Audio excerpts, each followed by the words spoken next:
வணக்கம் என் அன்புக்குரியவர்களே. ஆப்டமன் பகுதியில் செய்யப்படுகின்ற ரெஃப்ளெக்ஸாலஜி சிகிச்சையில் அப்படி என்ன சிறப்பம்சம் இருக்கு, அதைத்தான் இன்னைக்கு நம்ம பார்க்க போகிறோம்.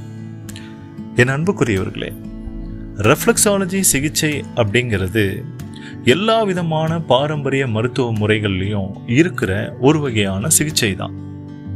இது அந்தந்த நாடுகளில் அந்தந்த கால நிலைக்கு ஏற்ற மாதிரி, அந்தந்த மக்களுக்கு ஏற்ற மாதிரி ஒவ்வொரு குறிப்பிட்ட உடலின் குறிப்பிட்ட பகுதியில் அவங்க ரெஃப்ளெக்ஸாலஜி செஞ்சாங்க.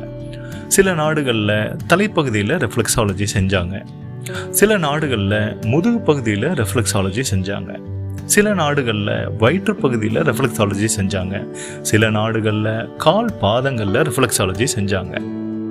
ரெஃப்ளெக்ஸாலஜிங்கிறது உடம்போடைய எந்த பகுதிக்கு தேவையோ அந்த பகுதியில் செய்யப்படுகின்ற ஒரு வழக்கமான ஒரு சிகிச்சை தான்.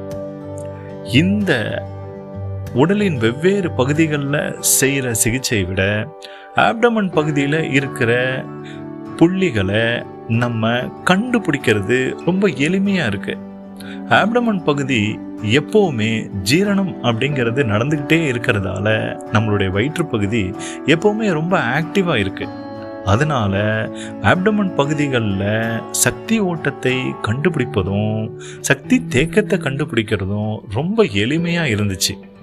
அது மட்டும் இல்லைங்க, நம்மளுடைய பாரம்பரிய மருத்துவங்கள் சொல்கிற மாதிரி மலச்சிக்கலையும் மனச்சிக்கலையும் எளிமையாக கண்டுபிடிக்கிற இடமாகவும் அந்த மலச்சிக்கலையும் மனச்சிக்கலையும் போக்கக்கூடிய இடமாகவும் நம்மளுடைய ஆப்டமன் பகுதி இருக்கிறதால ஆப்டமன் பகுதியில் செய்கிற ரெஃப்ளெக்ஸாலஜி ரொம்ப ஸ்பெஷலாக இருக்குது. என் அன்புக்குரியவர்களே, மலச்சிக்கலும் மனச்சிக்கலும் இல்லாமல் வாழ்கிற ஒரு அற்புதமான ஒரு வாழ்க்கைக்கு ஆப்டமன் ரெஃப்ளெக்ஸாலஜி நிச்சயமாக பயன்படும்.